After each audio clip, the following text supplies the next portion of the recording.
And welcome back to the Hot Lap. We are fresh off the sprint race in Qatar, where it was a McLaren 1-2. Fantastic for the constructors. We all thought Lando Norris was going to win, but in the last moments of the race, pretty much the last part of the straight bit until the finish line, it was Oscar Piastri that took that finish line, not Lando Norris, as he let him win. But did Oscar deserve to win?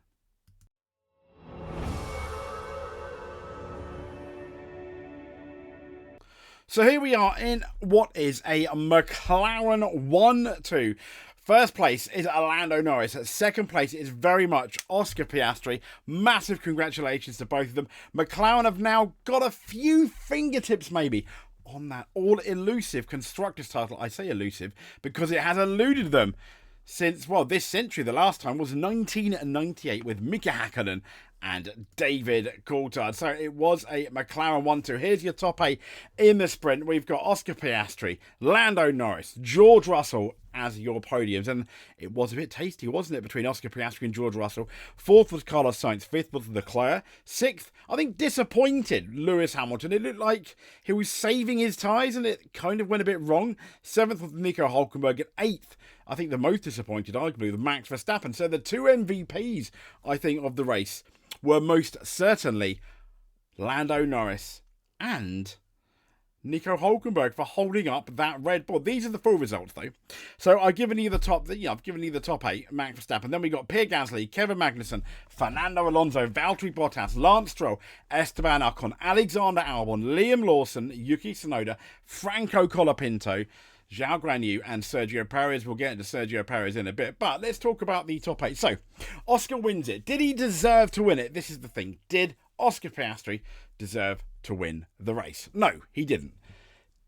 But Lando Norris probably, on merit, didn't deserve to have that Brazilian Grand Prix sprint because Oscar did appear to be the faster of those two drivers, didn't he? But then he did let him win with 3 laps to go. And Lando Norris, I think, did an even better job than Oscar Piastri did at the Brazilian Grand Prix sprint. He was the reason there was a McLaren 1-2 because George Russell, I think, was, I'm fairly confident, if Lando Norris checked out and was consistently over a second ahead, there's no doubt that despite the good couple of attempts, George Russell would have eventually got by Oscar Piastri because that Mercedes on the straight is quite rapid. Absolutely is quite rapid. So from there, we, as you can see, I'm advertising up ahead the BTCC logo. No, we're not BTCC today. As much as I love the BTCC, we are Formula One. I'm just going to change that logo there. Whoops a daisy. So, did Oscar deserve to win? No, but as I've explained, Lando Norris was the MVP of the race for McLaren. He was there, keeping Oscar in the hunt, keeping Oscar in that second place somehow, some way. And it was through that teamwork, very similar to Carlos Sainz, when you remember in 2023, last year, when he won the Singapore Grand Prix. It was using DRS to, well, keep himself from being overtaken. This was not the case, but in a very similar guise, Lando Norris was using DRS to stop Oscar being overtaken. And there probably was a bit of a concern. There was a slight concern, I imagine, that George Russell may well have got Lando Norris as well because of his straight line speed. But I can't ever feel, like a lot of people, that Lando Norris could have gone a bit faster. And he was doing purple sector in that middle sector, and then he did back off, didn't he? He backed off towards the end of the lap, to be fair to him. So, that's Lando Norris' story. George Russell, there were a couple of hairy moments with Oscar Piastri. One in particular where I did feel that Oscar moved a little late. Yes, the Max Verstappen late move under braking. It was just before braking. I guess he could just get away with it, but I don't know. It was uncomfortable to watch. Maybe a tiny bit naughty from Oscar. Carlos Sainz was there in fourth. Charles Leclerc looked after his tyre, did well. His battle with Lewis Hamilton, yes, they did bang wheels. But it wasn't dirty, it was hard fought, and that's something that we love to see in Formula One, and hopefully we're going to have more of that in the race. And seventh, we've got Nico Hülkenberg, who for the Haas did absolutely amazing, holding off Max Verstappen, who got an absolutely horrendous, not initial getaway, but first corner. He was side by side with Lewis. Lewis got a better start than him, and then he was balked by the Ferraris. And then he just had captain understeer for the next couple of corners, which then allowed him to go back, I think, at some point to 9th. But then, yeah, he's disappointed to not pass Hulkenberg. Christian Horner was interviewed, and they did say, yeah, they're going to look at it. They believe they can make some changes going into the Qatar race, but we'll see.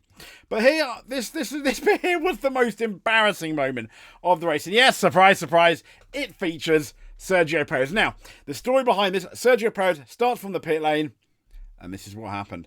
As you can see, there's the red light. And there's the green light. 1, 2, 3 seconds.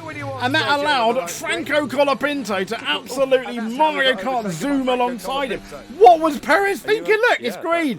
Franco's like, I don't know what you're doing, guy. I'm just going to go. I mean, Mario Kart style, he's left it completely at the line. Fully asleep. Was there some kind of technical problem? I have absolutely no idea, but what on earth was Sergio Perez thinking? I mean, oh dear, Sergio. Oh dear. So yeah, I mean, you know, this is the man who thinks he is going to stay on for next year at Red Bull. He may well. Lando basically said, I planned to do it since Brazil, just what I thought I was best. Lando being an absolute a Chad, maybe, as a teammate to Oscar Piastri. Now, compare that to a certain Brazilian Grand Prix in 2022 with Max Verstappen and Sergio Perez, will you? Yeah. Lando Norris, the man that's been getting an awful lot of hate, I want to say, on the interwebs, on social media, does not deserve it today. He was the man of the day, but he let Oscar Piastri win. I mean, what a teammate. Absolutely fantastic. And he looked dominant, didn't he? All the way through qualifying. We haven't quite had qualifying yet, but it's going to be quite interesting to see what happens. But, yeah, we extend our well done to Lando Norris. This is Oscar talking about team orders before, because a lot of people suggested he was not too happy about the team orders, but here he does seem quite happy in this interview. When talking about team orders, this is obviously in September, prior to obviously Max Verstappen winning that championship. And I've said for the last few races that if I was asked, then I would. And of course, naturally as a driver, it's never. I mean, he's just being honest. He's already said yes, he would move over for Lando Norris. Yes, I know there's a few times when he goes, if it's in the right situation, etc., but still. I guess an easy thing or a simple thing to agree to, but again, there's a much bigger picture at play than just myself. So, I'm still coming out here to try and achieve the best results that I can. And he did, if you remember all the way in Baku, where Lando Norris had screwed himself. Coming from the back, he had an absolutely amazing race, beating Charles Leclerc with that fantastic overtaking move. And put myself in a good position to score a lot of points for first myself and also the team. But I know that if there's some ways of helping the points for Lando, then I will do that. There you go. Straight from the horse's mouth. But anyway, we've got a McLaren 1-2, maybe in the wrong direction for some, but it is still a McLaren 1-2. It's great for the team because this is the weekend that McLaren could clinch the Constructors' World Championship. Yes. So all your McLaren fans, I think you're going to have everything crossed. Your fingers crossed, your lucky underpants on, etc. Anyway, if you would like to subscribe, that will be absolutely amazing. If you made it to the end, you are an F1 World Champion in our eyes. If you made it to the end and gave us a like and a comment, you are a multiple World Champion in our eyes. And until then, we will speak to you soon. We'll be having our qualifying review at some point, probably quite late on in the evening because I'm off out. Speak to you soon. Stay safe and thank you very much.